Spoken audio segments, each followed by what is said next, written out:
All right, guys. Good evening. All right, Shelley, I'll do the honors.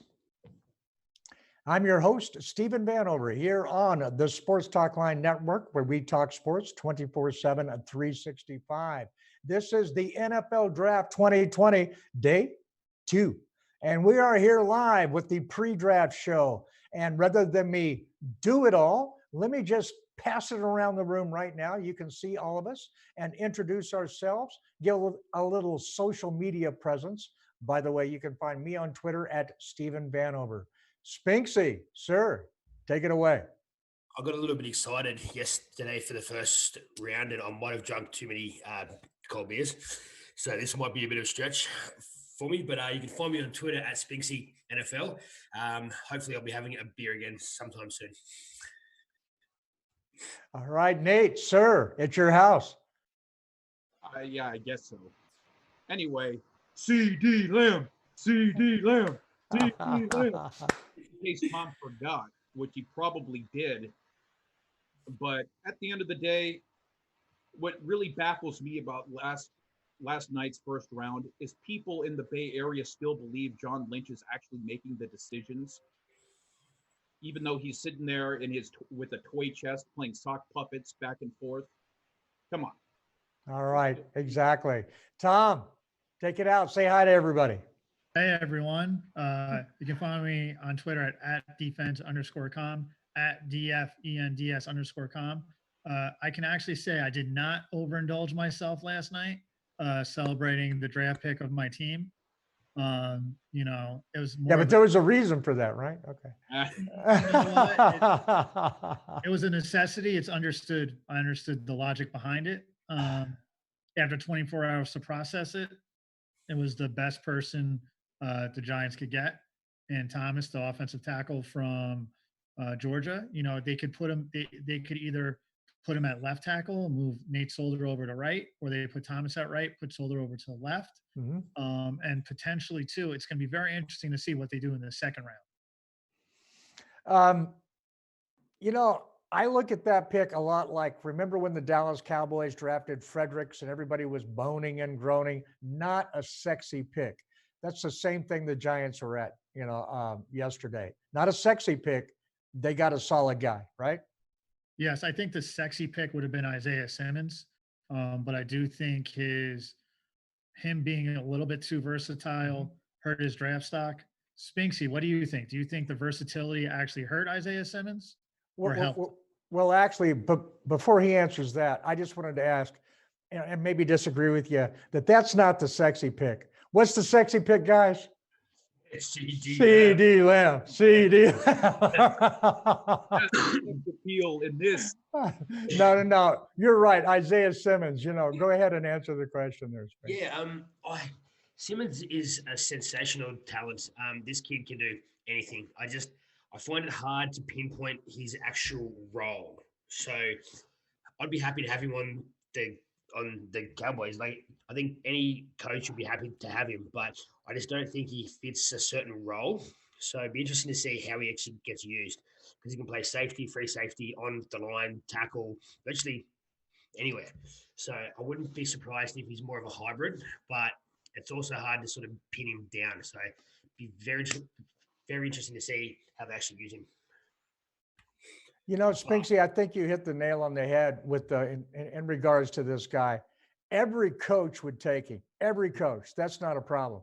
GMs, on the other hand, they want to hit something that's going to make sure that their job is secure, and they have a problem with the versatility aspect. The coach doesn't. Coaches, bring him on, man. I'll take him. But the GM is sitting there going, okay, what role does he fulfill? How do I plug him into my board as I'm able to do things? And there is the disconnect right there at the GM level, I think. Well, I think the draft started out fairly ordinary. Like, I think the first 15 to 18 picks were just your basic next guy up. There wasn't too much trading going on, obviously. In the first, up until the Cowboys got their pick, there was no real surprises. Everything was fairly ordinary. And then the Green Bay Packers happened. I mean, you just change my hat. Now, I'm not going to swear. Going to be nice and calm. We're not I talk about the terrible choice the Packers made in selecting Jordan Love. They moved back up into the first round. They were at pick 30, I think, or 31, and they moved up to 26 and took Jordan Love. They've got a quarterback. I'm not sure if you guys have heard of him, named Aaron Rodgers. He's 36 years old. He's still got another 3 or 4 years left. They've taken Jordan Love, who's going to sit behind him for the next 3 years. Aaron Rodgers is not a kind of guy who would like to teach anyone anything. So I'm going to be very surprised. This is probably a kick in the ass that he actually needs.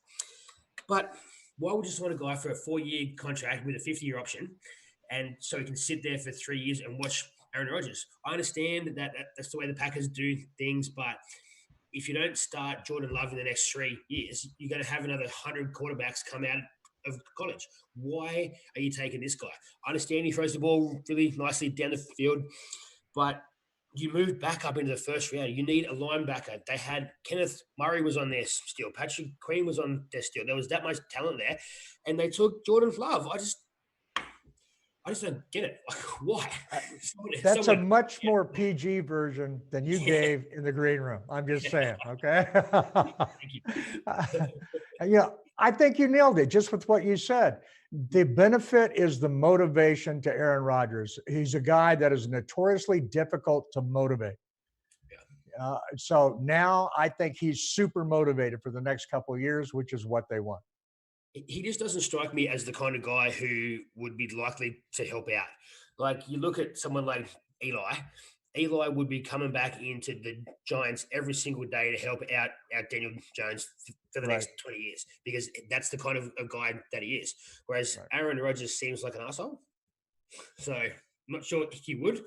So it'd be very interesting to see, because I don't think, did Favre give Aaron Rodgers much of a hand, or did he just sort of go? It's the same thing. I think Aaron Rodgers and Brett Favre do not exchange Christmas cards. Yeah.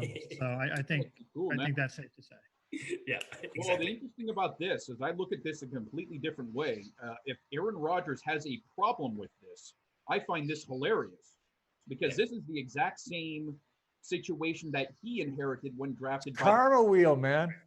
You know, and so if he has too big of an ego to go into a situation that he inherited, that the way he began his career is completely baffling him. And let's not forget, Aaron Rodgers has been known to he's not necessarily brittle, but he has had problems with injuries. Last year he had a good year, but it wasn't Aaron Rodgers' peak. No, it was a good year. A bit of a dip here. Had some injury concerns. Get the guy, develop him. If you really value him that high, 3 years from now, you don't have to go reach for someone. Would this have happened? Would this have happened if Mike McCarthy was still coach? Or is this I don't know. McCarthy was having problems with Aaron Rodgers as well. So, I think maybe he would have thought it was a good idea. The best analogy I can think of is like, let's say someone hires an assistant, they start dating an assistant, they get married, they have some kids, and then that spouse comes in and sees, wait a minute, you hired someone who looks a lot like me, who happens to be 10 to 15 years younger than me. Yeah. Huh. You hired a nanny and we don't even have a kid. Now what's up with this? Okay. Yeah. So like, this is a scenario I see. And I think Rodgers is like, wait a minute, this is what they did to Brett Favre. Well, but Nate's right. Nate's right. I mean, if he can't appreciate the irony here, then like, hey, there you go. Move on. I thought you said sister, not assistant. I was like, wow, this has got weird. Hey, here's what stood out to me in the first round: the difference between two teams with multiple picks. And I'm not even going to talk about the Raiders because I haven't got to their picks yet. Ooh. But I mean, it's a lot like the Dolphins. The Dolphins had 3 picks, started out, even if you don't agree with their plan, at least they started out with the plan. They got Tua, boom, just the way it's supposed to happen. And then after that, they went and got, Austin Jackson at tackle and then Noah at cornerback. Okay. Not bad, but you compare that against the Chargers, who got Herbert and then Murray at linebacker. With 2 picks, I think the Chargers did much better than Miami did. I couldn't disagree more. I think you look at someone like you got the superior quarterback talent in Miami.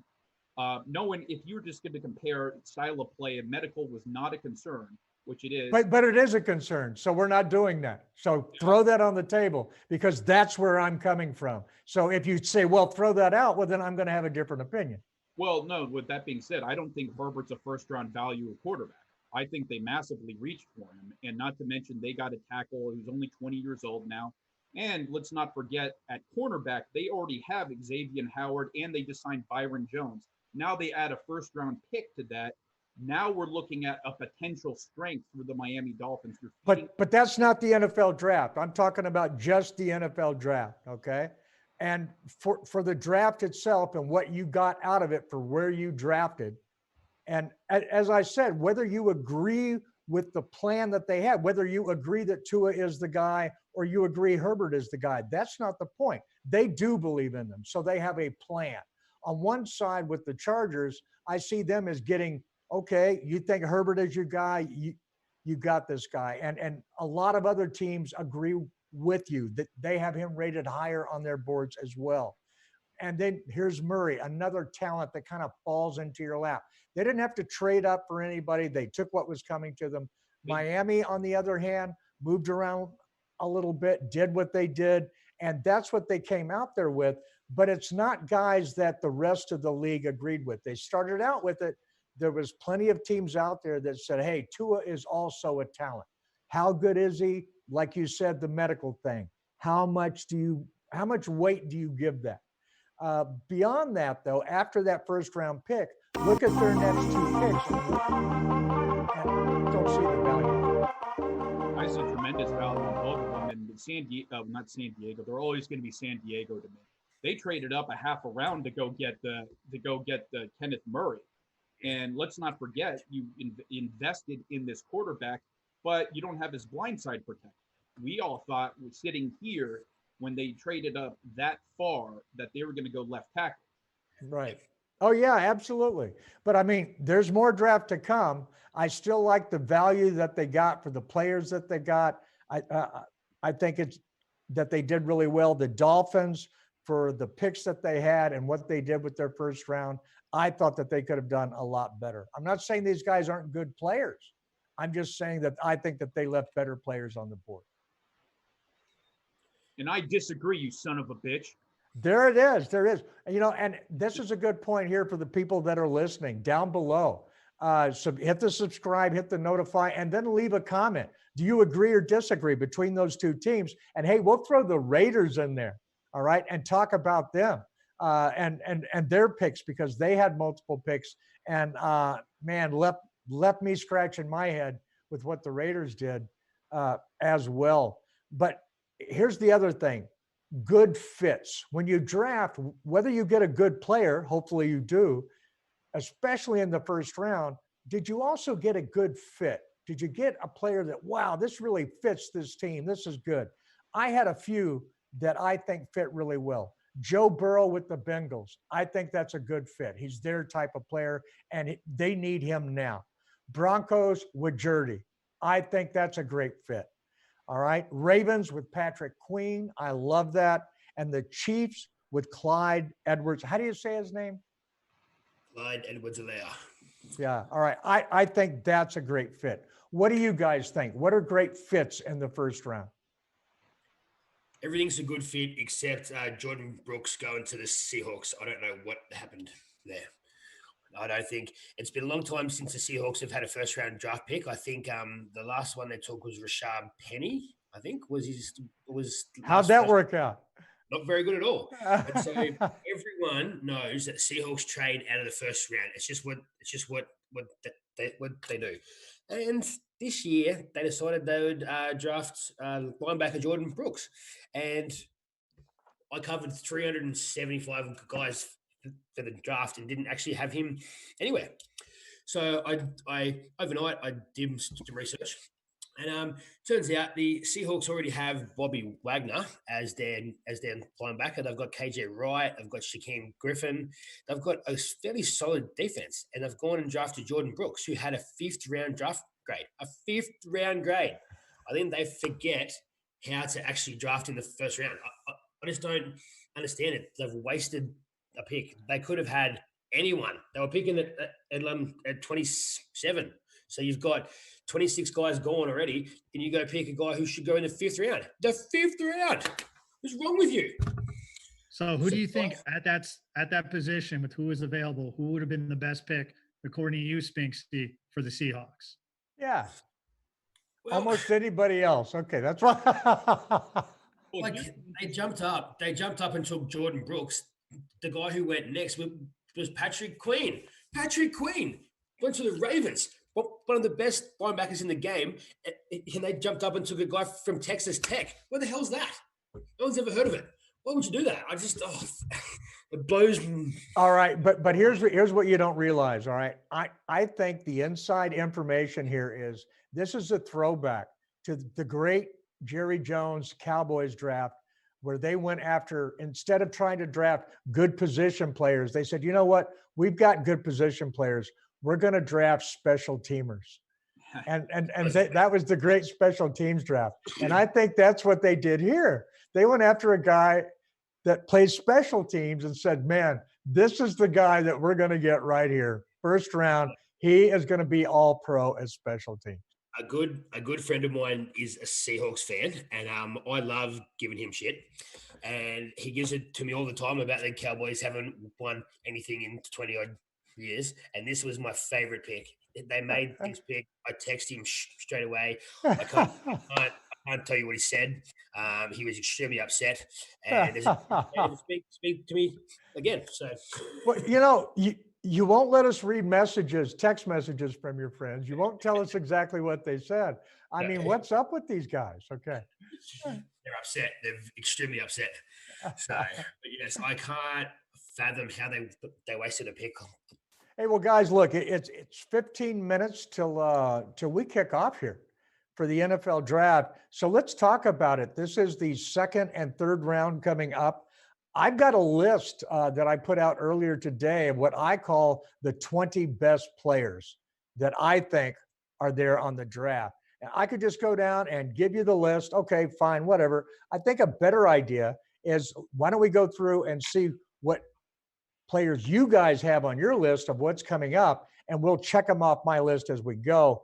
But I do want to give you one guy that I have at the top of my list. I don't understand why he hasn't gone yet. It's really incredible, and that's Xavier McKinney, the safety out of Alabama. I do not understand why this guy has not been drafted yet. Yeah, well, I actually had kind of a late 1st round pick grade on McKinney. And it's similar because the 1st round was not particularly deep this year. And that's why you saw a lot of teams rumored to want to be trading back kind of in the teens and right 20s. So it's interesting because the 2nd round's incredibly deep, because the 2nd round starts at around 20s and something like that. That's why you saw teams kind of reach for players that you kind of thought, okay, these are not 1st round players, but I think there's going to be a ton of value this 2nd round. I mean, someone said that a personnel guy said to Adam Schefter that it's the deepest 2nd round he's seen in 25 years. I'm not going to go far, but there is value to be had here. Tremendous value. And it is. A lot of that is, the wide receiver group leads is so incredibly deep. And as I wrote about this, early this morning about CeeDee Lamb, did you guys hear about him getting picked, CeeDee Lamb? No. And how basically he fell. He is a consensus top 10 talent, but because the wide receiver position is so deep, GMs or whoever's making the pick, owners, GMs, coaches, whoever was tied in for the teams making the decision, they use the logic, and rightfully so, that, hey, I can get good wide receiver talent later. And they are correct. You can. There is a lot of good wide receiver talent there. And maybe one or two of them is going to really turn out to be the best one of the draft. We don't know that. Right. But a consensus top 10 player, the problem with that logic is it takes a consensus top 10 player, puts him in front of you, and you talk yourself out of it. Whereas Jerry Jones, I have to give the man credit. It kills me to do this. As a GM, maybe he's finally learned something. He made a football decision. He looked at it. He didn't get cute. He said, hey, this guy's sitting right in front of me. I know I can get good wide receiver talent later, but instead of reaching at cornerback and, just repeating the Taco Charlton pick, what he did is he made the right choice. He made a football decision. I can't freaking believe it. He did. And I got to take off my hat to him. I think it was the best pick in the first round because of the value of the drop. It's not that they got a good guy there. They got a top 10 guy. They got a legitimate top 10 guy at 17. Jerry, hats off to you. Yeah, conversely, we talk about the depth at wide receiver. It's almost the exact opposite at cornerback.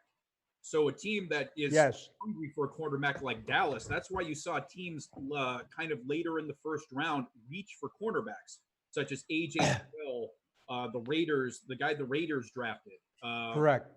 And you see guys reaching for cornerback, and they know if you pass up on a guys that are probably going to go early in the second round, there's going to be no depth there later in the draft. There's quite a few cornerbacks, but they're not top tier guys. They're like all of a sudden the cornerbacks here drop off a cliff, the talent level. And basically it goes from some top tier guys. All of a sudden you're looking at round 4 guys, and they're going at the bottom of round 1, round 2, and round 3. You're going to see cornerbacks coming off the board, but really they're about round 4 talent. Yeah, it's going to be interesting. I think you're going to still see some reaches here for cornerback, and I am almost positive we talked about making a football choice for the Cowboys in round 1. They might feel like they have a gun to their head in round 2. And they very well may. I mean, they very well may. On the other hand, I don't think that the Cowboys cupboard is bare as people would say it is. I think there's more talent there than one would guess. But they definitely need an influx. All right. What do you guys think is the best value pick coming out of the guys that are coming up here available in the second and third round? We've got Xavier McKinney, Zach Braun, edge, Wisconsin, Ross Blaylock, defensive line, TCU. DeAndre Swift hasn't got picked yet. He's not the first running back to go off the board, as I predicted. Antoine Winfield Jr. is still there. Josh Jones, offensive tackle. I think that kid is going to go here very early. I think he could very well go to the Cincinnati Bengals. What do you guys think about that? It either between Jones or Ezra Cleveland from Boise State. I think that would be the first tackle that would come off the board. Also, too, there was a run on offensive linemen in the first round. You had 6 offensive tackles and a center selected in the first round. So almost a quarter of the picks were offensive linemen. So if you were planning on there were probably about 4 offensive linemen people expected to get drafted. Thomas, Willis, Becton, and who's the 4th guy? Oh, it was Austin Jackson. I think Austin Jackson was more a second rounder. Willis, Becton, Thomas, and whatever. Just move on though. But I think Miami reached for Jones. Ruiz was a little bit of a surprise in the first round. They were all drafted a little bit early than the teams ideally would have liked to draft them. It just didn't fall to them that way. The teams that needed them, that really had to have them, they were drafting just a little bit early, and everybody knew it. Yep, and they felt that rush coming, and they needed to address it. They couldn't wait around. So it's going to be interesting to see what they do in the second round. But there's still, I think Jones is where people expected him to be, and so is Cleveland. So you got to wonder who's going to snatch up. And that's a handful of teams that I think really shot themselves in the foot, got away from the best player available. And instead of having CeeDee Lamb or somebody like that on their team, they drafted for need ahead of what talent was on the board. Again, it's not that they didn't get good guys. It's that they turned away from somebody that I think could have made their team special. And I think down the road, they will all regret it. Well, we had It's interesting. A team like the 49ers put a lot of pressure on themselves. They were quite deliberate in their approach that they wanted to trade back in the draft to acquire picks because they had 2 first rounders, no second, third, or fourths, weren't going to pick until round 5. They acquired a round 4 pick from Tampa Bay, moving 1 spot back, but then threw the pick away along with the 5th round pick to reach for a receiver. And so they put a lot of pressure on themselves to, put themselves over the next pick. Right. So it's kind of a boom or bust draft for them. They drafted Brandon Ayuk with like the 27th pick or whatever that was, the wide receiver. All right. Well, the Cincinnati Bengals are picking next. So again, why don't we go around? You gave what your pick was going to, what you think they're going to be. Who do you think the Bengals are going to be taking next? Well, we saw 5 guys go from LSU yesterday and only 4 from Bama. So just so we know, we'll just establish that first. It'll be, I think they could do with a wide receiver here. I know he's got a bit of talent. Probably Denzel Mims might be going straight off right now, but they probably need someone to protect their brand new expensive quarterback too. So I wouldn't be surprised if they go tackle. So okay, and also Spinks, if my battery actually goes out before the end of the show here, because we're almost to the end of it, to the cap, you go ahead and close it out, okay? All right. And Nate. No, you hang up first. No. Who do you think? Yeah, exactly. Who do you think they're going to be? Yeah. I'm going to tell you what I think right now because I might not be on later. Okay. No, go ahead, Nate. Yeah, I think the pick is going to be interesting. And I love a player I love comparatively to a lot of people. And I think they should go this direction is Zach Bond from Wisconsin. And speaking of sexy, he doesn't play the sexiest position. He's an outside linebacker who can contribute as an edge rusher. So a lot of teams, he has a lot of flexibility, a lot of things he can do. I would love to see him picked at 51, but he's not going to go that. So I think it'd behoove Cincinnati to go and pick him at 33. All right, and real quick before the draft is just getting ready to kick off here in just a moment, who do you think is the best player available for round 2? The biggest drop. Who's the guy out there that you go, you know what? This guy is available, man. I can't really believe he's available. All right. Spinksy, you're going last this time. All right, Tom. I think a lot of people thought he'd be the first running back off the board, and I'm pretty sure I'm stealing this from Spinksy. But I'll go with DeAndre Swift from Georgia. There's only one running back that was selected. It's kind of a faux pas to draft a running back in the first round now. So I think he'll probably be the first running back off the board, and it's probably the best available. You can have the biggest upside going into the season. Nate. Yeah, I have to agree with Tom that for once in my life, even though I despise him as a person and everything else about him, including his sports of choice, that sports teams of choice. But besides all of that, I agree with him this time. DeAndre Swift is the best available player on my board. Only problem is I do not value the running back position almost at all. So I'm going to go a different direction and repeat myself. I think Zach Bond is the best available player. Oh, yeah. Okay, well, we've all heard Nate repeat himself before, so that's not a surprise at all. All right. Spinksy, close us out here. Look, yeah, I thought Swift. Because as you can see, the NFL draft is coming. We've got a little alert there. That's okay. I'm going to take AJ Ebenezer from Iowa. The kid is a sack machine. He had 10 and a half sacks in 2018 and about 12 and a half sacks last year. The kid is very strong. He's fast, hand in the dirt. This kid's awesome. Very good to see him. Hopefully, maybe he falls to the Cowboys. Maybe that'd be really nice, actually. So that would be incredible. Second round would be a great place to get him. Okay, let's close out real quick. Tom, tell people how they can find you on social media. And by the way, thank you so much for being here. All right, you can find me on Twitter at defense_com, at DFENDS_com. Have a good one, guys. Thanks again, Tom. Nate, please do the same. You can follow me at No Remorse Sports. That is No Remorse Sports. And that needs no comment. Spinksy, after you finish joking, sir. Yeah. I just had a sip. Oh, my coffee's really hot. It's really hot. You can find me on Twitter at Spinksy NFL. See my little tag on here. Yeah, check it out.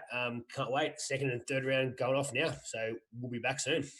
All right. And thank you so much for being here. You can find me at Stephen Vanover. Be sure and follow Sports Talkline at Sports Talkline. Great follows for everyone here.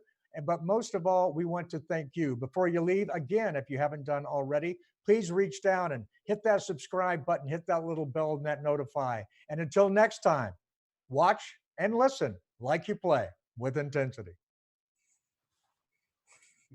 See ya.